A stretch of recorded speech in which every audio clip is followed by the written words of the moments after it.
Hello everyone, this is Deepika Gala and I am a possibility of empowerment. मैं लोगों को empower करती हूँ कि वो अपने आप के साथ जुड़ सकें, अपने खुद को मिलकर खुद की जो पहचान है उसे पहचान सकें, ना कि दूसरों के चले रास्ते पर चले, खुद का रास्ता खुद बनाएं और साथ ही अपने अंदर की जो शक्तियां हैं उन्हें बाहर निकालें। आज का जो टॉपिक है वो है, क्या आपने कभी गलत नंबर का चश्मा पहना है? ये शायद फनी लगता है, पर चलिए आज इसको एक्सप्लोर करते हैं। क्या होता है कि जब हम गलत नंबर का चश्मा पहनते हैं। इसके लिए मुझे जरा मेरी स्क्रीन शेयर करने दीजिए और फिर हम देखते हैं आगे क्या हो रहा है। जब भी हम कुछ गलत नंबर का चश्मा पहन रहे हैं तो होता ये है कि हम जो देखना चाहते हैं वो हम देख नहीं पाते हैं। जब भी हमारे जो आसपास की जो दुनिया है वो हमें थोड़ी डिस्टॉर्टेड नजर आती है, यानी कि हमें धुंधला धुंधला सा दिखता है। हमें जो दिखना चाहिए वो दिखता नहीं है और कुछ अलग ही दिखता है। ऐसे लगता है कि सब कुछ फॉगी हो गया है, कुछ आसपास ऐसे बादल छा गए हैं, हमें कुछ क्लैरिटी नहीं है, हमें कुछ कंफ्यूजन हो रहा है। और जब हम उसके बजाय सही नंबर का चश्मा पहन लेते हैं तो क्या हो जाता है कि हमें ऐसे लगता है कि सब कुछ क्लीन हो गया है, सब कुछ साफ सुथरा हो गया है और किसी ने पूरी जो दुनिया है उसको साफ कर दिया है। हुआ है आपके साथ कभी भी ऐसा? मेरे साथ हुआ है। मैं मुझे जब मेरा इसके पहले वाला जो चश्मा था वो जब मैं पहन रही थी तो सब कुछ ठीक ठाक लग रहा था, क्योंकि शायद मुझे उसकी आदत हो गई थी। और उसके बाद जब मैंने सही नंबर का चश्मा बनवाया और जब जब ये नंबर मुझे बदल के उन्होंने मुझे दिखाया और ये जब मैंने पहना तो मुझे लगा कि अरे वाह, ये तो पूरी दुनिया साफ सुथरी हो गई है, जैसे किसी ने पूरा ऐसे पानी से सब कुछ धो दिया है। होता है ना ऐसा? देखिए, जब जैसे कि हम अपनी जिंदगी में ऐसे कुछ पॉइंट ऑफ व्यूज को पकड़ के चलते हैं, यानी कि जैसे हमने कभी कभी गुस्से को पकड़ लिया, या हमारी ऐसी अनसर्टेनिटीज होती हैं जिससे हम कंफ्यूजन में रहते हैं, हमें ऐसा लगता है कि नहीं ये सही है या ये सही है, या हमने कहीं ना कहीं कोई डर को पकड़ लिया है। तो उसके बाद जब हम जिंदगी को जीते हैं तो एक ऐसे ही चश्मे के साथ हम जी रहे हैं जो हमें कुछ भी सही जो दिख रहा है ना उसको देखने नहीं देता।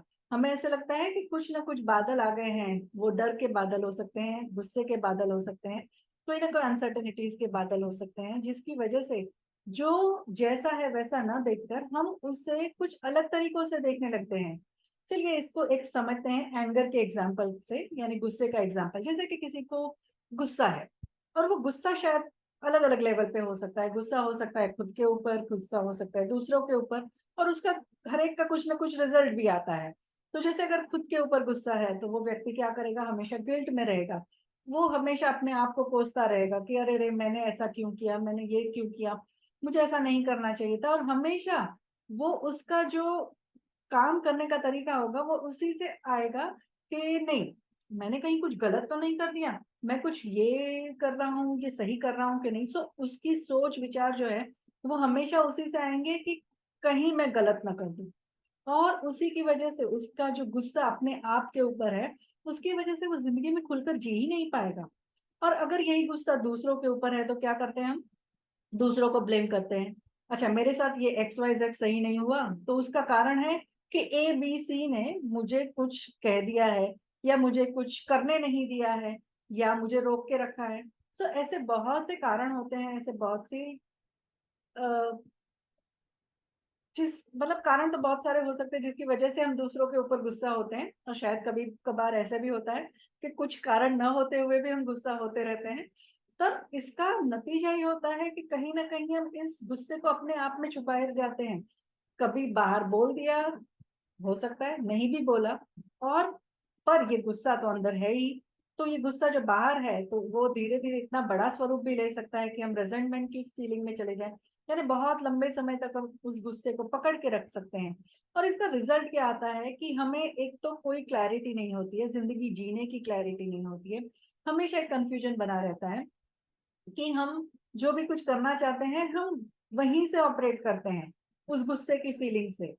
और इसका नतीजा ये हो जाता है कि कहीं ना कहीं हमने ये सब कुछ अपने ही शरीर में स्टोर करने लगते हैं हम ये सब कुछ, और ये स्टोरेज होने की वजह से हमारी जो एनर्जी का फ्लो होता है वो सही से फ्लो हो नहीं पाता, और हम कहीं ना कहीं लोअर वाइब्रेशन में चले जाते हैं। यानी हमारे शरीर के हर एक सेल की जो एक फ्रीक्वेंसी होती है वो निगेटिव में चली जाती है। हम कहते हैं ना कि निगेटिव मत सोचिए, पॉजिटिव सोचिए। तो वो निगेटिव सोचना यानी कि हमारे शरीर के ऊपर इसका असर ये पड़ता है कि हम हमारे हर एक कोश को भी वही दे रहे हैं जो हम खाने से दे रहे हैं, उसके साथ जो हमने विचारों से दिया वो सब हमारे शरीर के हर एक कोश में स्टोर होते जाता है, और ये कोशों की जो वाइब्रेशन है वो भी निगेटिव में चली जाती है। यानी हमारी पूरी जो शरीर का तंत्र है वो भी पूरा बिगड़ने लगता है। और इसी की वजह से हम हमारे जो लाइफ गोल्स हैं, हमें जो करना है, हमें जिस तरह से इस जिंदगी को जीना चाहिए वो भी हम नहीं कर पाते। और अल्टीमेटली खुद के साथ क्योंकि कनेक्शन नहीं होता है तो पूरी जिंदगी इसी में निकल जाती है। और अगर ये जिंदगी ऐसे ही चलती रही तो क्या हम आगे बढ़ पाएंगे? क्या हम अपने प्रति और हमारे जो लक्ष्य हैं उसके प्रति आगे बढ़ने की कोशिश भी करेंगे? और ये लक्ष्य सिर्फ और सिर्फ मटेरियल लेवल के नहीं, मतलब यहाँ ये जिंदगी में जो करना है उसके नहीं, पर हमारी खुद की खोज भी हम नहीं कर पाते क्योंकि हमारा पूरा लक्ष्य जो है वो उस एंगर को पूरी तरह से जस्टिफाई करने में लगा हुआ होता है। हम ये कोशिश हमेशा करते रहते हैं कि किस तरह से मैं सही साबित हो जाऊं कि ये मेरा जो एंगर है वो सही है। It can be towards you और टुवर्ड्स अदर्स, अपने खुद के प्रति भी हो सकता है या दूसरों के प्रति भी हो सकता है। अब करना क्या है?